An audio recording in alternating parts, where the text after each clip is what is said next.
the first mixing method in this series, and that is the muffin mixing method. Now, this mixing method is used to make muffins as well as quick loaf breads like banana bread or zucchini bread, as well as things like cornbread, pancakes, and waffles. To teach this mixing method, we are going to be using my muffin base recipe and going to add a few different add-ins into it to make 3 different kinds of muffins: blueberry muffins, chocolate chip muffins, as well as pecan and cinnamon muffins.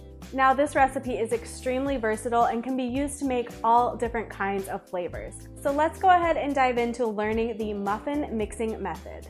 Let's start by getting set up with our ingredients and equipment, also known as our mise en place. For our dry ingredients, we will need 2 cups of all-purpose flour, 2/3 of a cup of granulated sugar, a ½ teaspoon of salt, and 1 tablespoon of baking powder.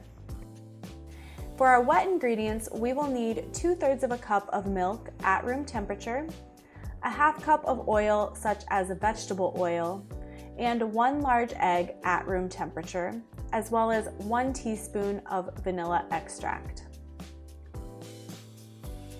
We need very little equipment when using the muffin mixing method.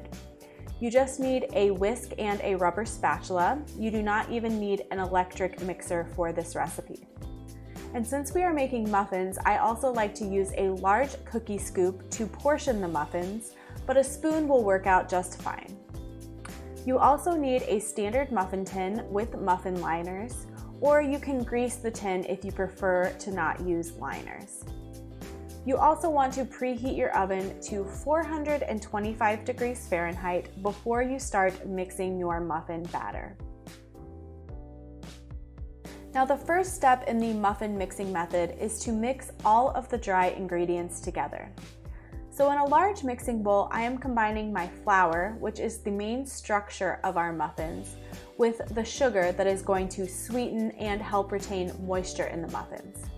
I'm also adding baking powder, which is our chemical leavening, and that is going to make our muffins rise, as well as salt to round out our flavors. Now just whisk all of those dry ingredients together until they are well combined. If your recipe does call for any spices, you would also mix those in at this point. The second step in the muffin mixing method is to combine all of the wet ingredients together. So I have some milk in my large measuring cup here, and I'm adding my oil, an egg, and some vanilla extract to it.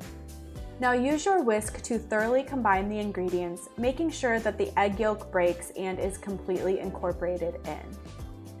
The milk is the main moisture for our muffins and is going to bring our batter together, while the oil is going to add richness and tenderness.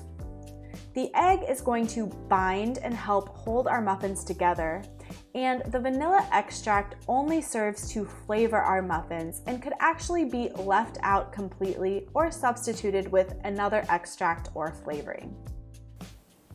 Now we can move on to the next step of our mixing method, which is to incorporate our dry ingredients with our wet ingredients.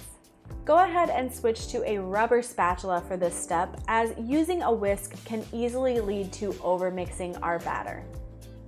Pour the wet ingredients into the dry ingredients and use your spatula to stir the 2 parts together until they are thoroughly combined. You do not need to be overly aggressive with your mixing here, and it shouldn't take long to combine the 2. Just about 10 stirs should do the trick. Overmixing your batter can lead to a final baked good that is chewy, dense, and dry, and we definitely do not want that. So this muffin recipe is a base recipe, and if you wanted to make the entire batch one flavor, you could stir in something like blueberries or chocolate chips at this point. However, I am leaving the batter plain today so that I can make 3 different kinds of muffins by adding a few add-ins into each. This batter makes 10 to 12 muffins depending on how big you make them and how many add-ins you add into the batter. My batter made 10 muffins today.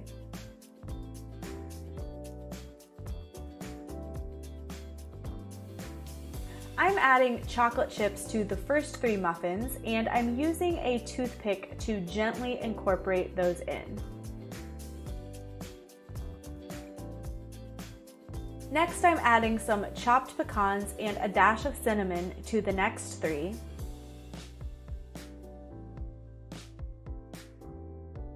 And lastly, I'm adding blueberries, which is my favorite muffin variety.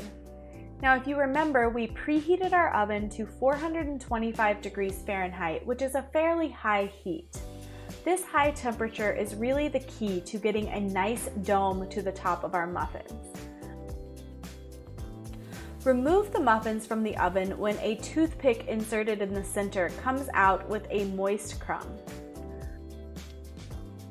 Allow them to cool on a cooling rack or go ahead and enjoy them warm. So let's quickly review the muffin mixing method. First, the dry ingredients are mixed together in one bowl. Second, the wet ingredients are mixed together in a separate bowl.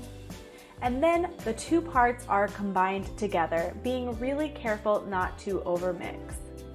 This method is designed to reduce gluten formation so that your muffins and other quick breads turn out really light, fluffy, and tender. Now, I really hope you enjoyed this lesson, and if you did, please make sure you hit that like button. And if you have any questions, please leave them in the comment section. I will make sure to answer them. And next week, I will be showing you one more tutorial using this mixing method, and then we will move on to the next mixing method in our quick bread series. If you aren't already subscribed, make sure you hit that subscription button and ring the notification bell to make sure you never miss a video. And you can follow me at Baker Betty on Instagram and on Facebook. I'll see you guys next time. Bye.